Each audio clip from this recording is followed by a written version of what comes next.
Smartphone එක මිලදී ගන්න කලින් ඔයා මුලින්ම බලන්න ඔයාට ස්මාර්ට්ෆෝන් එකට යන්න පුළුවන් උපරිම මුදල. ඊටත් පස්සේ ඔයා බලන්නේ ඇත්තටම මට ස්මාර්ට්ෆෝන් එකකින් මොනවද ගන්න තියෙන වැඩ. මොනවද මම ප්‍රධාන වශයෙන්ම මේ ස්මාර්ට්ෆෝන් එක අරගෙන සිද්ධ කරන්නේ. ඊටත් පස්සේ ඔයා බලන්නේ මොනවද ලංකාවට ඇවිත් තියෙන අලුත්ම ස්මාර්ට්ෆෝන් සහ එන්න තියෙන අලුත්ම ස්මාර්ට්ෆෝන්ස් මොනවද. ඒ වගේම තමයි ඔයා හිතාගෙන ඉන්න ස්මාර්ට්ෆෝන් එකේ යූසර් රිවිව්ස් සහ ඔයාගේ ඒ ෆෝන් එකේ මොනවද තියෙන ඩිෆිකල්ටිස් එහෙම නැත්නම් අඩුපාඩු මොනවා හරි තියෙනවද. ඉතින් ඔන්න ඔය දේවල් තමයි ඔයා ප්‍රධාන වශයෙන්ම ස්මාර්ට්ෆෝන් එකක් ගන්න කලින් බලන්නේ. ඉතින් මෙන්න මේ දේවල් ගැන අද අපි මේ වීඩියෝ එකේ කතා කරමු. ඉතින් welcome to Apitalk. අපේ channel එක තාම subscribe කරලා නැත්නම් දැන්ම ගිහින් subscribe කරන්න. ඒ වගේම bell icon එක click කරලා තියාගන්න අපේ videos දාපු ගමනටම. ඒත් එක්කම social media වල Facebook, Instagram Apitalk කියලා search කරන්න. ගිහින් අපේ profile follow කරන්න. ඒ වගේම share කරන්න. ඉතින් වීඩියෝ පැත්තෙන් බලමු ස්මාර්ට්ෆෝන් එකක් ගන්න කලින් ඔයා මොනවා ගැනද වැඩිම සැලකිලිමත් වෙන්න ඕනේ කියලා. ස්මාර්ට්ෆෝන් එකක් මිලදී ගන්න කලින් ඔයා මුලින්ම කරන්න ඕනේ මේකේ තියෙන call සහ SMS features වලට අමතරව ඔයාට ඊළඟට අවශ්‍ය වෙන්නේ මොනවද කියන එක ගැන. ඇත්තටම ස්මාර්ට්ෆෝන් එකක් ගත්තොත් මේකේ ප්‍රධානම feature එක තමයි අපිට call සහ SMS ගන්න එක. ඉතින් මේකේ දුරකථනය ගැන මූලිකම දේ. ඉතින් මේකටත් පස්සේ ඔයා බලන්න ඕනේ ඊට පස්සේ ඔයාට අවශ්‍ය වෙන features මොනවද කියලා. ඔයා සමහරට games ගහන කෙනෙක් වෙන්න පුළුවන්. COD games ඒ වගේම PUBG වගේ high refresh rate එකක් තියෙන games play කරන්න බලාපොරොත්තු වෙන්න වෙනවා පුළුවන් මේ ස්මාර්ට්ෆෝන් එකකින්. එහෙම නැත්නම් ඔයා සාමාන්‍ය සෝෂල් මීඩියා පැත්තේ ගිහිල්ලා බැටරි ලයිෆ් එක පොඩ්ඩක් සේව් කරගෙන ඒ වගේම දවසම බැටරි ලයිෆ් එක රඳවගෙන ඩේ ටු ඩේ බැලන්ස් කරගන්න පුළුවන් හොඳ මිඩ් රේන්ජ් ස්මාර්ට්ෆෝන් එකක් හොයන කෙනෙක් වෙන්න පුළුවන්. ඉතින් මෙන්න මේ දේවල් සලකලා ඔයා මුලින්ම ලිස්ට් කරගන්න ඕනේ ඔයාට ඇත්තටම ස්මාර්ට්ෆෝන් එකක් අවශ්‍ය වෙන්නේ මොනවටද සහ ඔයා මොනවද ඒකෙන් ගන්න වැඩ කියන එක සම්බන්ධව. ඊට පස්සේ අපි බලන එක තමයි ඔයාට ස්මාර්ට්ෆෝන් එකක් සඳහා ඔයාට වියදම් කරන්න පුළුවන් උපරිම මුදල. ඉතින් මේක හිතන්න ඔයා ස්මාර්ට්ෆෝන් එක සඳහා වියදම් කරන මුදල රුපියල් 60000යි කියලා.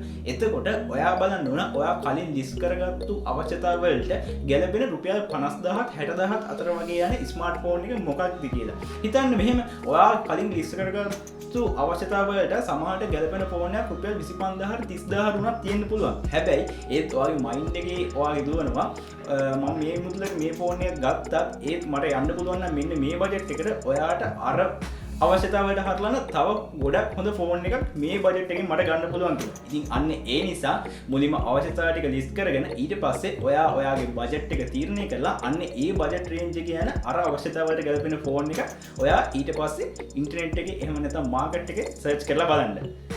මෙතනදී ඔයා තවත් සලකා බලන්න ඕන කරුණක් තමයි ලංකාවේ රිලීස් වුණ ඩිවයිසස් වල තියෙන ප්‍රයිස් එක ඊට පස්සේ ලෝකේ තියෙන ඔෆිෂියල් මාකට් එකේ තියෙන ඩොලර් ප්‍රයිස් එකත් එක්ක කම්පෙයාර් කරලා බලන්න ඕනේ. මෙතනදී ඔයාට හොයාගන්න පුළුවන් වෙනවා ඕවර් ප්‍රයිසස් යන ඩිවයිසස්. ඉතින් මේ ඕවර් ප්‍රයිසස් යන ඩිවයිස් ඔයාගේ ලිස්ට් එකෙන් කපලා අයින් කරාම ඔයාට හරි බජට් එකකට හරි ෆෝන් එකක් හොයාගන්න ලේසි වෙනවා. ඉතින් මේක කිව්වේ මම අර කරුණට අමතර ටිප් එකක් විදියට. ඊළඟ දේ තමයි ඔයා කලින් ලිස්ට් කරගත්තු ඔයාගේ අවශ්‍යතාවයට ගැලපෙන ෆෝන් එක සහ ඔයාගේ බජට් රේන්ජ් එකට යන ෆෝන් එක ඔයා සර්ච් කරලා බලද්දී ඔයා දැන්ට බලනවා ලෝකල් මාකට් එකේ රිලීස් වෙලා තියෙන දැන්ට තියෙන ස්මාර්ට්ෆෝන්ස් මොඩල් මොනවද කියලා. ඒ වගේම දැන්ට ලංකාවට රිලීස් වෙන්න නියමිතව තියෙන ස්මාර්ට්ෆෝන්ස් මොඩල්ස් මොනවද කියන එක ගැන ඔයා සැලකිලිමත් වෙන්න ඕනේ. ඉතින් ඒ සැලකිලිමත් වෙද්දී ඔයාට ලේසියෙන්ම සර්ච් කරගන්න පුළුවන් site එක තමයි gsmarina.com කියන්නේ. ඉතින් gsmarina.com එකට ගිහිල්ලා ඔයාට පුළුවන් ලේසියෙන්ම මේ වගේ ලංකාවට එන්න තියෙන ස්මාර්ට්ෆෝන් සහ දැන්ට ලෝකල් මාකට් එකේ තියෙන ස්මාර්ට්ෆෝන්ස් මොඩල් මොනවද කියලා මේ GS Marina site එකෙන් සර්ච් කරලා ඔයාගේ රික්වයර්මන්ට් එකට ඔයාගේ අවශ්‍යතාවයට තියෙන ස්මාර්ට්ෆෝන් එක ඔයාට සිලෙක්ට් කරගන්න පුළුවන්. ඊළඟට තමයි වැදගත්ම පියවර. ඔයා සිලෙක්ට් කරගත්තු ස්මාර්ට්ෆෝන් මොඩල් වල user experience and reviews check කරන එක. ඉතින් ඔයා මේක අනිවාර්යයෙන්ම කරන්න ඕනේ YouTube එකේ එකට ගිහිල්ලා ඔයාගේ ස්මාර්ට්ෆෝන් එකේ මොඩල් එක එන්ටර් කරලා ඔයා අනිවාර්යයෙන්ම සර්ච් කරන්න ඒකට යන user experience කොහොමද ඒ වගේම reviews මොනවද කියලා. සාමාන්‍ය ලංකාවට එන්න තියෙන ෆෝන් එකක් නම් සාමාන්‍යයෙන් ඒක එන්න වෙන රටකට නිකුත් වෙලා මාසයක් එකමාරක් වගේ කාලයක් යනවා. ඉතින් ඒ කාලය ඇතුළත ඔයාට හොඳ reviews බලාගන්න ඕන නම් අනිවාර්යයෙන්ම ඔයා පොඩ්ඩක් සබ්ස්ක්‍රයිබර්ස්ලා අඩු පොඩි channel වල check කරලා බලන්න. සාමාන්‍ය සබ්ස්ක්‍රයිබර්ස්ලා ගොඩක් ඉන්න channels වලට වඩා පොඩි channels වල ඒ කට්ටිය හොඳට ෆෝන් එකේ experience එක user experience අනිවාර්යයෙන්ම පෙන්නනවා. ඉතින් දැන්ට ලංකාවේ නිකුත් වෙලා තියෙන ෆෝන් එකක් උනත් ඒ ලංකාවට එන්න තියෙන ෆෝන් එකක් උනත් ගැටලුවක් නැහැ. අන්න ඒ විදිහට check කරලා බලන්න. මොකද ගොඩක් සබ්ස්ක්‍රයිබර්ස්ලා ඉන්න channels වල මේක චෙක් කරලා මේක රිවිව් කරලා පෙන්වනවට වඩා අර වගේ පොඩි channels වල ඔයාට මේ ෆෝන් එක ගැන හොඳ රිවිව් එකක් පෙන්වනවා. ඉතින් අන්න ඒ ටිප් එක මම පොඩ්ඩක් මේ වෙලාවේ කියන්න. ඉතින් ඒ නිසා අන්න ඒකත් ඔළුවේ තියාගෙන ඔයා හොඳට රිවිව්ස් චෙක් කරලා ඔයාගේ ස්මාර්ට් ෆෝන් එක සිලෙක්ට් කරගන්න අමතක කරන්න එපා.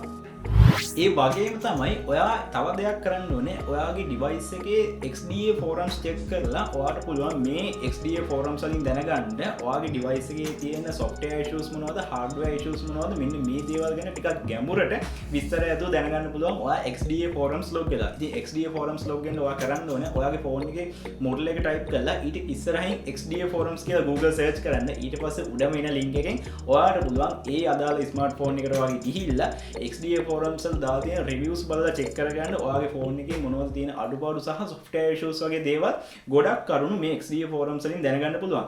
ඒත් එක්කම තව දෙයක් කියන්න ඕනේ. ඔයා ගන්න ඉන්නේ Samsung ෆෝන් එකක් නම් Vivo ෆෝන් එකක් නම් ඔයාගේ මොන ෆෝන් එකක් වුණා ඔයාට ඒ අදාළ බ්‍රෑන්ඩ් එකේ communities වලට ගිහිල්ලා චෙක් කරලා බලන්න පුළුවන් මේකේ user reviews කොහොමද කියලා. ඉතින් ඔයාට මෙන්න මේ දේවල් කරලා ටිකක් ගැඹුරට ඔයාගේ ෆෝන් එක අධ්‍යයනය කරලා මිලදී ගන්න එක අනිවාර්යයෙන්ම ඔයාට ගොඩක් වැදගත් වෙනවා. ඉතින් community වලට log කරලා අනිවාර්යයෙන්ම මෙන්න මේ විදියට ඔයා චෙක් කරලා බලන්න ඔයා ගන්න යන ස්මාර්ට්ෆෝන් එක කොහොම එකක්ද කියලා. ඉතින් මෙන්න මේ දේවල් වලට අමතරව ඔයා ශ්‍රී ලංකාවෙන් ස්මාර්ට්ෆෝන් එක මිලදී ගත්තේ ඔයා බලන්න ඕන දේවල් කීපයක් තියෙනවා. ඒක තමයි ඔයා මුලින්ම බලන්න ඕනේ TRCSL approved ස්මාර්ට්ෆෝන් එකක්ද කියලා ඔයා ගන්න යන ස්මාර්ට්ෆෝන් එක. ඉතින් TRCSL approved නම් ලොකු ස්ටිකර් එකක් ගහලා තියෙනවා ෆෝන් එකේ box එකේ TRCSL approved කියලා. ඉතින් අන්න ඒක ගැන ඔයා සැලකිලිමත් වෙන්න ඕනේ. ඊට පස්සේ ඔයාට හම්බෙන warranty එක. ඔයාට හම්බෙන warranty ගැන ගොඩක් සැලකිලිමත් වෙන්න ඕනේ. මොකද කියන්නේ මේ ගන්න ස්මාර්ට්ෆෝන් ගොඩක් ඒ වගේ සමහරට ගොඩක් ඒවා කියන්නත් බෑ. ගොඩක් සාමාන්‍යයෙන් එන ස්මාර්ට්ෆෝන්ස් වල ෆැක්ටරි ෆෝල්ට් එන්න පුළුවන්. ඉතින් ඔයා ගන්න ස්මාර්ට්ෆෝන් එකේ පළවෙනි සතිය ඇතුළතවත් ඔයාට 1-to-1 රීප්ලේස්මන්ට් එකක් දෙන ස්මාර්ට්ෆෝන් එකක් ගන්න තැනකින් නම් ගන්නෙ ඔයාට අන්න ඒක ගොඩක් වැදගත් වෙනවා. ඒ හින්දා ඒක ගැන ටිකක් සැලකිලිමත් වෙන්න.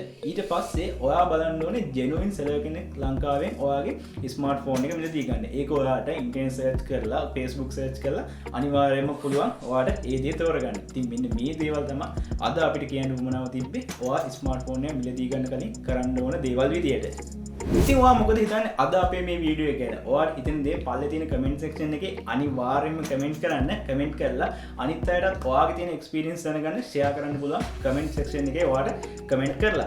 ඒත් එක්කම අපේ channel එක තාමත් ඔයා subscribe කරලා නැත්නම් දැන්මකින් subscribe කරන්න. ඒ වගේ bell icon එක click කරලා තියාගන්න. අපේ වීඩියෝස් දාපු ගමනටම අපේ social media තියෙනවා Facebook, Instagram, Twitter. ඔයාට පුළුවන් මේ Facebook, Instagram වලට ගිහිල්ලා Apitalk කියලා search කරලා අපේ account follow කරන්න, like කරන්න, share කරන්න.